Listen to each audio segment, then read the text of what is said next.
Welcome to my channel Shri ji coaching classes. आज हम आपको क्लास 11th जो समुच्चय सेट उसके बारे में थोड़ा सा आइडिया दे देते हैं। समुच्चय सिद्धांत का विकास जर्मन गणितज्ञ जॉर्ज सेंटन ने 1845 से 1918 द्वारा किया गया था। त्रिकोणमितीय प्रश्नों को सरल करते समय उनका समुच्चय पहली बार परिचय हुआ था। तो समुच्चय क्या होता है? गणित में विभिन्न संग्रहों की चर्चा करते हैं। उदाहरण प्राकृतिक संख्याओं का संग्रह, बिंदुओं का संग्रह, अभाज्य संग्रह आदि विषय हम निम्न संग्रह विचार करते हैं। 10 से क्रम प्राकृतिक संख्याएं, 9 भारत की नदियां, अंग्रेजी वर्णमाला और विभिन्न प्रकार के त्रिभुज। तो सबसे पहले हम आपको बताते हैं होता क्या है समुच्चय। देखिए, समुच्चय सुप्रभाषित को समुच्चय कहते हैं। किसको किससे प्रदर्शित करते हैं? प्राकृतिक संख्या को n से, पूर्णांकों को z से, परमेय संख्या को q से, वास्तविक संख्याओं को r रियल नंबर, धन पूर्णांक को z प्लस, धन परमेय q प्लस और धन वास्तविक r प्लस। समुच्चय के लिए वस्तुएं अथवा सदस्य पर्यायवाची शब्द हैं। समुच्चय को प्राय अंग्रेजी वर्णमाला के बड़े अक्षरों से निरूपित करते हैं, जैसे A B C X Y Z। समुच्चय के अवयवों को अंग्रेजी वर्णमाला के छोटे अक्षरों द्वारा प्रदर्शित करते हैं, जैसे D B X Y Z। यदि समुच्चय का अवयव है तो हम A कहते हैं और सेट A है कि समुच्चय A में है। और इस तरीके से आप देख सकते हैं। तो देखिए, अब हम आपको एक्सरसाइज जो है इसका सॉल्यूशन दे देते हैं और थोड़ा सा समझा भी देंगे। देखिए, तो चैप्टर 1.1 देखिए आप। अब चैप्टर 1.1 में क्या दिया है? जे अक्षर से प्रारंभ होने वाले वर्ष के सभी महीनों का संग्रह। तो आप जानते हैं जे अक्षरों से जनवरी है, जून है, जुलाई है, तो उसको हम लिख सकते हैं। तो इसका आंसर जस होगा। तो आप ये सारे क्वेश्चन तो खुद कर सकते हैं, हम आपको दूसरे क्वेश्चन से बताते हैं। देखिए, बिलोंग्स टू का मतलब होता है कि ए सेट में जो भी हमारी डिजिट दी हैं वो उससे बिलोंग कर रही हैं कि नहीं। अब देखिए, 5 आ रहा है तो बिलोंग्स टू का साइन लगा देना। देखिए, बता देते हैं हम आपको।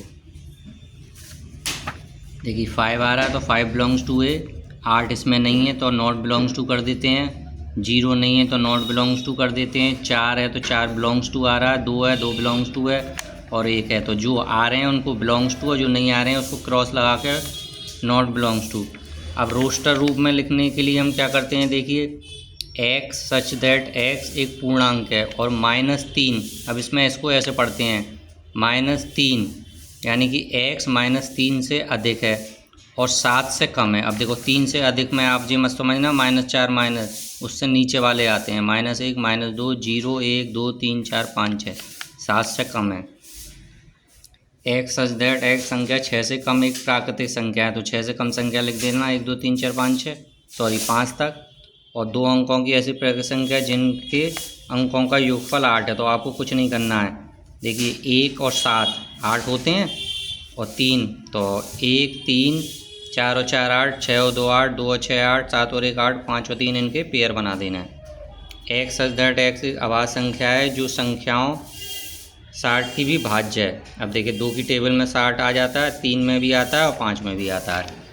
ऐसे ही देखिए आप ट्रिग्नोमेट्री को। अब इसमें ये ध्यान रखना है, आपको कोई भी वर्ड रिपीट नहीं करना है। टी एक बार लिखना है, RIGONME सबों को एक बार लिखना है। ऐसे ही BTTR में BTR को एक बार लिखना है। अब इनको हमें समुच्चय के रूप में लिखने हैं। देखिए, 3 6 9 12 दिया हुआ है, तो आप या तो इसको यूँ लिख सकते हैं 3 1 जा 3 3 2 जा, ये 3 की टेबल है। या इसको हम ऐसे भी लिख सकते हैं n 1 के बराबर उससे बड़ा है और 4 के बराबर उससे छोटा है। यानी कि यहाँ पे देख लिए 1 3 2 3 और 4 तक की डिजिट ली हैं, तो दोनों में से कोई भी लिख सकते हैं। अब ये देखिए, 2 दूनी 4, 2 दूनी 4 दूनी 8, यानी 2 की power n belongs to n natural number. इस तरीके से भी आप लिख सकते हैं। तो ये हमारी रोस्टर समुच्चय निर्माण रूप में लिख रहे हैं जी हम सबों को। अब देखिए, ये 5 की पावर n है तो 5 5 25 5 25 पंजे, यानी n 1 2 3 4 तक लिखेंगे तो ये आ जाएंगे। इनको ऐसे भी शो कर सकते हैं। और ये तुम्हारा वर्ग है, जो समप्राकृतिक संख्याओं का वर्ग है। तो ये वाली पहली एक्सरसाइज जो है वो थोड़ी हमारी इजी है। तो इसमें आप देखिए, -1/2 x -1/2 से अधिक है और 9/2 से कम है। तो -1 में 2 का डिवाइड दिया 0.5 आया तो माइनस की 0.5, और इसमें 4 आ रहा है तो इसकी डिजिट लिख देना है आपको। और इसमें x square less than equal to 4 है तो एक्स स्क्वायर देखिए -2 का स्क्वायर करोगे 4 आएगा, 1 का स्क्वायर 4 1 आएगा, और 3 3 जा 9, तो 4 से कम और इसके बराबर लिखनी है आपको डिजिट। और 31 दिन वाले आपको दिन लिख देने हैं इसमें, महीने। तो ये तो आपकी एक्सरसाइज 1.1 कंप्लीट हो गई है। इसको हमने आपको 5 मिनट में ही करा दिया है। इसके बाद हम आपको आगे की भी एक्सरसाइज का क्विक रिवीजन देंगे। Thank you very much.